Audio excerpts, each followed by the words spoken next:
से महीने से 16 सोमवार के व्रत प्रारंभ करूं, उसका विधान क्या है? क्या विधान? कहा भगवान वर्णन करे। ऋषियों ने कहा सुनो सुगंधा,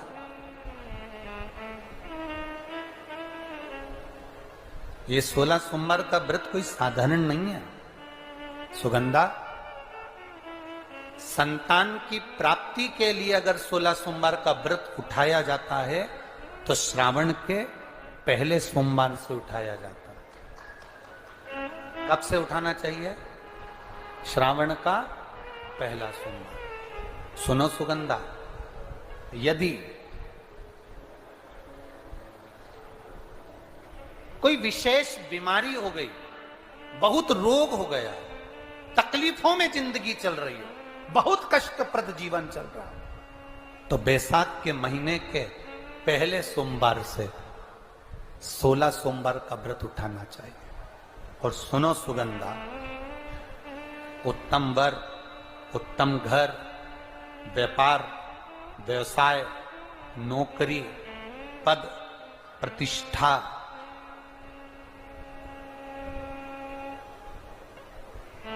के लिए अगर हमें व्रत करना है तो मार्गशीर्ष मास का पहला सोमवार से इस व्रत को प्रारंभ कर देना चाहिए।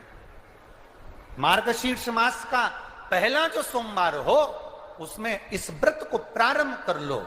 और सुनो सुगंधा, ये व्रत दोपहर के तीसरा जो पहर हो, प्रदोष काल, उस प्रदोष काल के समय पर आप इस शिवलिंग की पूजन अपने घर में पार्थिव बनाकर स्मरण कर कर भगवान देव अधिदेव महादेव के लिए प्रसाद तैयार कर कर, आप जिस भाव से भगवान शंकर का आटा सेक कर या चूरमा बनाकर या मलिदा बनाकर जो भी आप बना रहे हैं, उससे 3 हिस्से प्रसाद के इस 16 सोमवार के व्रत में भी होते हैं। कितने हिस्से होते हैं? 3 हिस्से। पशुपति व्रत में 16 सोमवार के व्रत में एक अंतर भारी है। पशुपति व्रत में 2 हिस्से मंदिर में रह जाते हैं, एक हिस्सा अपने साथ आता है और स्वयं को खाना पड़ता है। पर 16 सोमवार के व्रत में यह भाव है, एक हिस्सा भोलेनाथ का रहता है, दूसरा हिस्सा भक्तों के लिए, शिव भक्तों के लिए रहता है, और तीसरा हिस्सा आपके लिए रहता है। यदि पूरा ना पा सकें तो दूसरे को भी आपके हिस्से का प्रसाद दे सकते हैं, प्रदान कर सकते।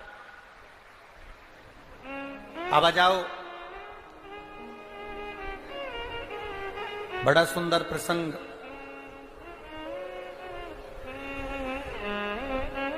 नरसिंह पुराण का आता है। एक बड़ा सुंदर प्रसंग आया।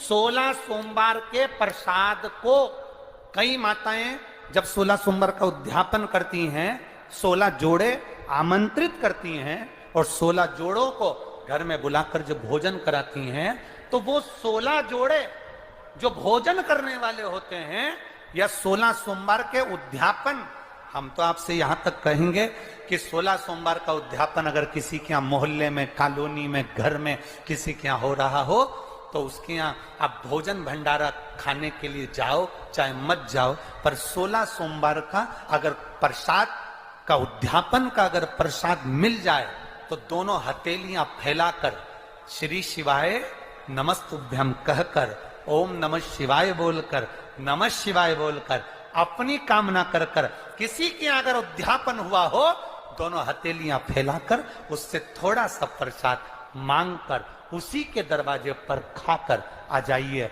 आपकी जिंदगी को सुख का अनुभव हो जाए।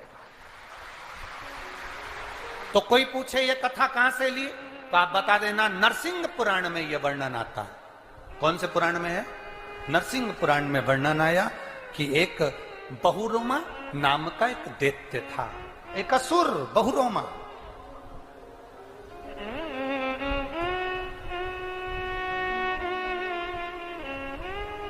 एक बार बहुरोमा नामक का ये दैत्य, ये असुर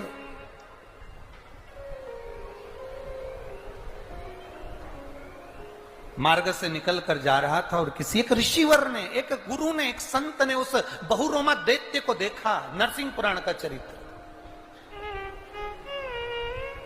कोई आपसे पूछे कि 16 सोमवार के व्रत का प्रसाद का महत्व क्या है, क्या महत्व?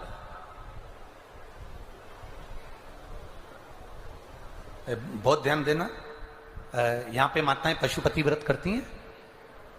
पशुपति व्रत अगर आप लोग करते हैं तो उसके 2 हिस्से मंदिर में छूटते हैं प्रसाद के। बोलो री जी हाँ, सही है।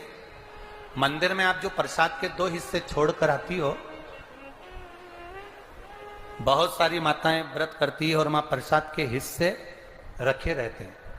मंदिर का पुजारी हो, मंदिर के पंडित जी हो, या मंदिर की कोई नारी, कोई पुरुष, कोई बच्चा, कोई बड़ा, उस प्रसाद को एकत्रित कर लेता है और उस प्रसाद को जो भक्त लोग दर्शन करने आते हैं, जिनका पशुपति व्रत नहीं रहता, या जो दर्शन करने आए, या गांव के बच्चे हों, नगर के बच्चे हों, कॉलोनी के बच्चे हों, उनको वो प्रसाद जो वितरण किया जाता है, शिव महापुराण की कथा कहती है, हजारों हजारों अश्वमेध यज्ञ का जो फल प्राप्त होता है वो मात्र वो प्रसाद के वितरण से और उसके पाने से प्राप्त हो जाता है।